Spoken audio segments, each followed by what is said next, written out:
Hello everyone, তোমরা সবাই কেমন আছো? আশা করছি ভালো আছো। আর আমিও মোটামুটি ভালো আছি। খুব যে ভালো আছি সেটা আমি বলবো না, কারণ আমার মনটা খুবই খারাপ। তো তোমাদের শুনলে আশা করছি তোমাদেরও খারাপ লাগবে। তো মানে কি বলবো, মানে মাম্মামের এত শরীর খারাপ, ওই জন্য ভাবছিলাম যে আজকে ব্লগটা স্টার্টই করবো না।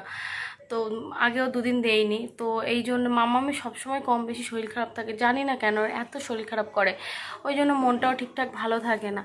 তো মাম্মাম কালকে, তার আগের দিন মানে কবে কত তারিখ ছিল দাঁড়াও তোমাদেরকে বলছি। তো 22 তারিখে মাম্মাম মানে হঠাৎ রাত্রেবেলা খেলা করছিল, খেলা করতে করতে মানে ওর দাদার ঘরে, মানে ওর ঠাকুরদাকে ও দাদা বলে ডাকে, তো দাদার ঘরে দাদার সাথে বসে খাচ্ছিল। ঠিক আছে, তো খাচ্ছিল বলতে ওর দাদা ডিম খাচ্ছিল, তো ও গিয়েছিল ডিম খাচ্ছিল। খেতে খেতে পাশে যাই হোক কিছু হয়েছে, মানে ও তরকারি ছিল পাশে, তো ও তো ঝাল তরকারি খেতে পারে না, ওর জন্য তো আলাদা তরকারি হয়। তো দাদা যেহেতু ডিম খাচ্ছিল, তো ওকে ডেকেছিল, ও গিয়েছিল, গিয়ে একটু খেয়েছে, ঝাল লেগেছে বলে ও মানে এক ঘর থেকে আরেক ঘরে আসছিল, মানে আমাদের ঘরটাই আসছিল, দাদার ঘর থেকে আমাদের ঘরে। তো যে চৌকাঠ থাকে, চৌকাঠ দরজায় হয় নিচে, আগেকার ঘরে যেরকম হয় না, মানে নিচের দিকে একটু মোটা করে থাকে, মানে কি বলবো, ওটাও চৌকাঠই মনে হচ্ছে বলে, আমি ঠিক জানি না। তো এই মানে খুব জোরে আসছিল দৌড়ে দৌড়ে, ও যেন একদম হাঁটতেই শেখেনি, এমন একটা ব্যাপার। সব সময় মানে পড়ে যায়, সব সময় কিছু না কিছু হতেই থাকে সব সময়। তো ও দৌড়ে দৌড়ে আসছিল, দৌড়ে আসতে গিয়ে এমনভাবে পড়লো, মানে এইভাবে মুখ ছুপড়ে পড়েছে, মানে বুকে তো লেগেছিল, আর তাছাড়া পায়ের একটা আঙুলে লেগেছে মামামের। তো এত লেগেছে মানে কি বলবো, সঙ্গে সঙ্গে আমি প্রথমে বুঝতে পারিনি ও কাঁদছে, আমি দৌড়ে এসে কোলে করে তুলেছি। ওর পাপা ছিল তখন, ওর দাদাকে ওষুধ দিচ্ছিল। তো মানে ওর দাদার তো সব শরীর খারাপ, মানে সুগার প্রেশার সব রকম আছে ওর দাদার, সমস্যা হার্টের সমস্যা অনেক রকম। তো ওই জন্য রোজই ওষুধ খেতে হয় বাবাকে। তো সেই জন্য ও বাবাকে ওষুধ দিচ্ছিলো, আর আমি এই ঘরে, আমিও বাবার ঘরেই ছিলাম, বাবার ঘরে টিভি দেখছিলাম। কারণ আমাদের ঘরে টিভিটা খারাপ হয়ে গেছিলো, তোমাদের সাথে বলেছিলাম কি আমার মনে নেই। তো আমাদের একটা থমসনের টিভি ছিল, 43 ইঞ্চি ছিল, তো সেটা আমাদের যাই হোক টেকনিক্যাল প্রবলেমের জন্য খারাপ হয়ে গেছিলো। তো ওটা আমরা ফ্লিপকার্ট থেকেই নিয়েছিলাম। তো ওখানে আবার আমরা ফোন করেছিলাম, তো ফোন করার পরে ওখান থেকে ওরা এসে নিয়ে গিয়েছিল, বলেছিল যে 1 মাস টাইম দিয়েছিল, তার মধ্যে যদি ঠিক হয়ে যায় তাহলে ওরা রিটার্ন আমাদেরকে দিয়ে যাবে, আর যদি না ঠিক হয় তাহলে আমাদের যেহেতু ওয়ারেন্টির মধ্যে ছিল, ওই জন্য আমাদের কত বলেছিল 70% টাকা রিটার্ন করবে, 80% না 70%। তো যথারীতি কথা অনুযায়ী আমাদের যে সমস্যা হয়েছিল টিভিটায় সেটা ঠিক হয়নি, ওই জন্য ওরা 70% টাকা রিটার্ন করেছিল। কিন্তু সেই দামে এখন আর হয় না টিভি, মানে ওই টিভি হচ্ছে না, ও ছাড়া ছোটো হচ্ছে। তো একরকম দেখে দেখে অভ্যাস হয়ে গেছে, এখন আর ছোটো টিভি নেওয়ারও খুব একটা ইচ্ছা নেই। তো ওই জন্য আর টিভিটা নেওয়া হয়নি। ওই জন্য দাদার ঘরে টিভি থাকে, মাঝে মধ্যে গিয়ে আমি একটু দেখি। আমিও তেমন একটা টিভি দেখি না, আমি যতটুকু সময় পাই মামার পিছনে সময় দেওয়ার পরে যতটুকু পাই ততটুকু আমি মোবাইল নিয়েই আমার চলে যাই। তো মাঝে মধ্যে দেখি, হয়তো বাবা টিভি দেখছে, তার মধ্যে আমি একটু গিয়ে বসে দেখে আসি, এরকমই হয়। তো ওই জন্য আমিও বাবার ঘরেই টিভি দেখছিলাম। তো তখন মাম্মাম এই ঘরে আসছিল, দৌড়ে আসতে গিয়ে পড়েছে, খুব লেগেছিল, বুকে তো লেগেছিল আর তার সাথে পায়ে লেগেছিলো। পায়ে এমনভাবে লেগেছে, পায়ের আঙুলটা পুরো মানে ফেটে গেছে, ফেটে দুই সাইড থেকে মানে এরকম আঙুলের দুই সাইড থেকে রক্ত বার হচ্ছে, মানে ফেটে গেছিলো বলেই অনেকটা ভালো। কেন বলো তো, ওটা যে রক্ত জমা থাকলে আরও বেশি যন্ত্রণা হতো। তারপরে মানে এমন জোরে লেগেছে, তো তাড়াতাড়ি করে ওর পাপাকে বললাম ফ্রিজ থেকে বরফটা বের করে দাও, তো বরফ বের করে দিল। আর পাশে যে মামিকে মেজো মামি, তো মামিরা ডাকতে হয়নি, ওরা আওয়াজ শুনে চলে এসেছে। তো দৌড়ে আসলো, এসে মানে মাম্মাম তখন ঠকঠক করে কাঁপছে। আমার তো কি ভয় লেগে গেছে তখন, জানো না, মানে ও এত পরে এত কিছু হয়তো ওরকম কাঁপে না। ওর আগেও ছোটোবেলায় অনেক ক্ষতি হয়েছিল, জানো তো। একবার খাটের একটা কোনা, খাটের যে উঁচু হয়, যে খাটের যে মাথা থাকে, মানে মাথা কি বলবো, এক সাইড উঁচু হয় এক সাইড ডাউন হয়, মানে তো সেই একটা কোনা এরকম জায়গায় ঢুকে গেছিলো, একদম এফোর ওপর হয়ে গেছিলো। তো তখনও মাম্মা ওরকম করেনি। তো এই দিন যেরকম হয়েছিল, তো ওরকম হয়েছিল বলে ওরকম হচ্ছিলো। তো তখন মাম্মাম কি করবে, কাজ যে খুব, তখন মামি এসে মাম্মামকে জড়িয়ে ধরলো, আর আমি ওর বাবা বরফ বের করে দিল, তো আমি তখন দিলাম। দেওয়ার পরে ওদের বাড়ি বিটাডাইন ছিল, লোশন, তা ওরা নিয়ে এসেছিলো সেটা, আর আমার বাড়ি বিটেরাইন অয়েনমেন্ট ছিল, তো আমিও সেটা ব্যান্ডেড করে দিয়ে দিয়েছিলাম। এবার কিন্তু তখন প্রায় কটা বাজে, 11:15 বাজে, ঠিক আছে, মানে 10:45। তো তখন ওর বাবা বলছে রাত্রে মাম্মাম তো মানে এত ব্যথা যন্ত্রণা হবে, মাম্মাম হয়তো ঘুমাতেই পারবে না রাত্রে। তো তখন কি করবে, ও জামাইবাবুর কাছে ফোন করলো। জামাইবাবু এইসব বিষয়ে কম বেশি একটু জানে, মানে জামাইবাবুর মেডিসিনের দোকান আছে, প্লাস উনিও মানে টুকটাক কিছু হলে জামাইবাবু নিজেই দিতে পারে, ওষুধ দেয়ও। তো সেই জন্য জামাইবাবুর কাছে ফোন করলো যে কী ওষুধ নেব, তো জামাইবাবু বলে দিল। তারপরে ও গিয়ে সেই ওষুধটা নিয়ে আসলো। তখন 11:15 বাজে, বললো যে এই সময় দোকান খোলা থাকবে, বলছে দেখা যাক, একবারে গিয়ে দেখি, নাহলে মাম্মাম তো সারা রাত ঘুমাতেই পারবে না। তো গিয়ে যথারীতি ওষুধটা পেয়েছিল, নিয়ে এসেছিলাম। তো সে রাতটা আস্তে আস্তে কোনো রকমে চলে গেল। তার পরের দিনও আস্তে আস্তে হাঁটাহাঁটি করছিল, হালকা একটু গা গরম ছিল, তো অতটা অসুবিধা হয়নি। সেদিন রাত্রে গেল, ভোরবেলাও ঠিক বলবো না, মানে কালকে সকালবেলায় কালকে সকালে তখন কটা বাজে, 7টা-8টা এরকম বাজে, হয়তো 6:30-7টা এরকম বাজে।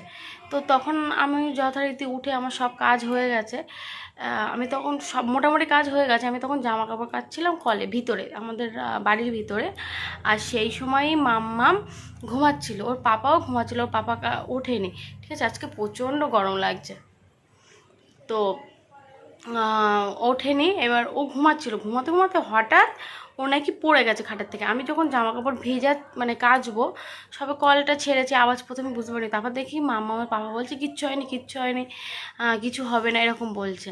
তো তখন মাম্মামও খুব কাঁদছে, আমি দৌড়ে এসে দেখি, তখন বলছে ওর পাপা বলছে খাটের থেকে পড়ে গেছে। এবার আমাদের নিচের ঘরের খাটটা অনেকটা উঁচু, ঠিক আছে, তো আর ইটও দেওয়া আছে, মানে খাটের পায়ার দিকটায় ইট দেওয়া আছে, আগে যেমন থাকতো অনেকের বাড়িতেই হয়তো এখনও আছে ওরকম। তো যাই হোক, ওরকম ছিল, অনেকটাই উঁচু। আর মাম্মাম এমনভাবে পড়ে এত লেগেছে, মানে এইখানটায় এই যে আমাদের যে চুলগুলো থাকে মাথার, না দেখো আমি ঘেমে গেছি তাই এরকম লাগছে, এই চুলের গোড়া থেকে মনে হচ্ছে যেন রক্ত ফেটে বেরিয়ে আসবে, এমনভাবে লেগেছে এই পজিশানটা। তো খুব লেগেছিলো, ওখানে লেগেছে, বুকেও লেগেছে। আবার লাগার পরে মাম্মাম তো সে কেমন করছে, তার আগের দিন ওরকম হয়েছিল, আবার কালকে ওরকম হয়েছে। হওয়ার পরে তাড়াতাড়ি করে আবার বরফ টরফ দিলাম, দিয়ে কোনো রকমে সামলে গেল ব্যাপারটা। কিন্তু ওর আঘাতটা খুব জোরে লেগেছিলো, আমরা অতটা বুঝতে পারিনি।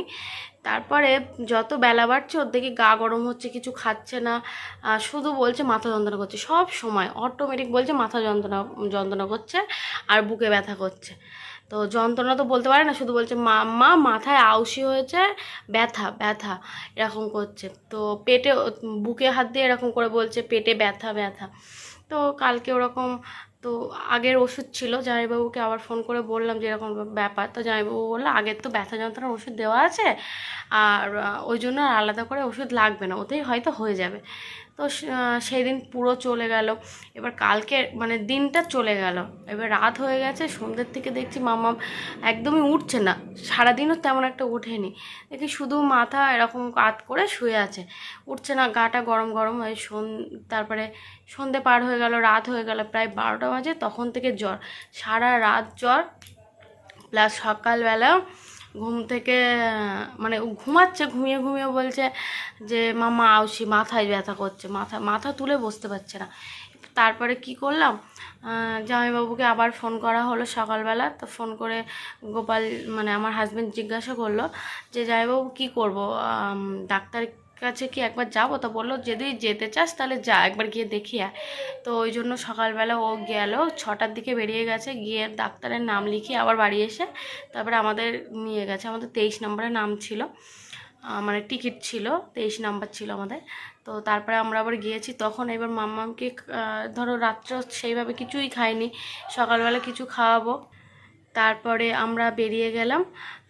তারপরে আমি মাম্মামকে ভাবলাম যে কি খাওয়াবো, তখন ভাবলাম যে অল্প একটু দুধ খাবিয়ে নেই, যদি মানে 1-2 ঢোক দুধ খাওয়ালেও আমি ওষুধটা খাওয়াতে পারবো, মানে একেবারে খালি পেটে বার হবে, সকালবেলা কিছুই খাইনি রাতের থেকে, মানে সারা রাতও কিছু খাইনি। এবার যেই না মানে 1 থেকে 2 ঢোক কোনো রকমের খাচ্ছেই না, জোর করে দিতে গিয়েছি। আর তারপরে ওর বাবা বললো আর খাওয়াতে হবে না, জল খাবিয়ে দাও, দিয়ে ওষুধ দিয়ে দাও। এবার ওষুধ দিতে গিয়েছি, সব বমি করে দিল, বমি করে দিয়ে আরও মাম্মাম যেন কেমন করছে। তখন ওর পাপা বলছে আর কিছু করতে হবে না, তুমি তাড়াতাড়ি করে যেভাবে পারো তুমি চলো আগে ডাক্তারের কাছে। তারপরে আগে ডাক্তারের কাছে গেলাম, তারপরে ডাক্তার যা বললো শুনে তো আমার মাথা কেমন মানে ঘুরছে এরকম একটা ব্যাপার। ডাক্তার বললো যে মানে স্কুলে ভর্তি হয়েছে। আমি বললাম হ্যাঁ। বললো স্কুলে এখন কদিন যেতে দেবেন না। তা জিজ্ঞাসা করলাম কেন?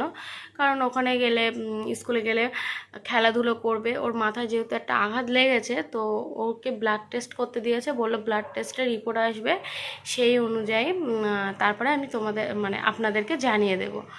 মানে রিপোর্টটা নিয়ে গেলে তারপরে জানিয়ে দেবে। আর বলেছিল সিটি স্ক্যান করার কথা। তো আমার তো শুনেই তখন হয়ে গেছে সিটি স্ক্যান করতে হবে, এমন লেগেছে। তো তখন বললো যে এক্ষুনি সিটি স্ক্যানটা করছি না, আগে ব্লাড টেস্টটা করিয়ে নেই, নিয়ে রিপোর্টে কী আসে না আসে সেটা দেখে তারপরে সিটি স্ক্যানটা করতে হবে কি না হবে সেটা জানিয়ে দেবে, এটাই বললো। আর ওষুধ দিয়ে দিল, আর একটা অয়েন্টমেন্ট দিল মানে যেখানটায় লেগেছে সেইখানটা দেওয়ার জন্য। তারপরে সেখান থেকে বাড়ি আসলাম। কোনো রকমে এসে বাড়িতে এসেও তো কিছু খাওয়াতে পারছি না, কোনো রকমে একবার একটুখানি ভাত দিয়ে ওষুধটা খাইয়েছি। তারপরেও দেখি সারা দুপুর জ্বর। তারপরে 3টের দিকে আবার টেম্পারেচারটা দেখলাম 101 আছে, তখনও জ্বর। তো তখন আমি আবার প্যারাসিটামল খাইয়ে দিলাম। দেওয়ার পরে জ্বরটা কমেছে। তারপরে বিকেল থেকে একটু খেলা করছে, ওই জন্য ভাবলাম যে তোমাদের সাথে তাহলে শেয়ার করি। নাহলে তো আমি ভেবেছিলাম যে আজকে ফোনই হাতে নেবো না, মানে দরকার ছাড়া একটু কেউ ফোন করছে সেইটুকুনি ছাড়াছে। তো এখন মাম্মাম কার্টুন দেখছে আর আমি এই বসে তোমাদের সাথে কথা বলছি। ভাবলাম তোমাদেরকে জানানোর দরকার, ওই জন্য জানালাম। তো প্লিজ প্লিজ প্লিজ তোমরা প্রে করো আমার মাম্মাম যেন খুব তাড়াতাড়ি সুস্থ হয়ে যায়। আর ওর কেন এমন হয় জানি না। তো তোমরা সবাই যেন মানে প্রে করো গডের কাছে যে আমার মাম্মাম যেন সবসময় সুস্থ থাকে, স্বাভাবিক থাকে। আর কিছু দরকার নেই আমার, এইটুকু থাকলেই হলো। তো আজকের মতন ব্লগটা আমি এখানে শেষ করছি। নেক্সট ব্লগে দেখা হবে। তো টাটা, বাই বাই।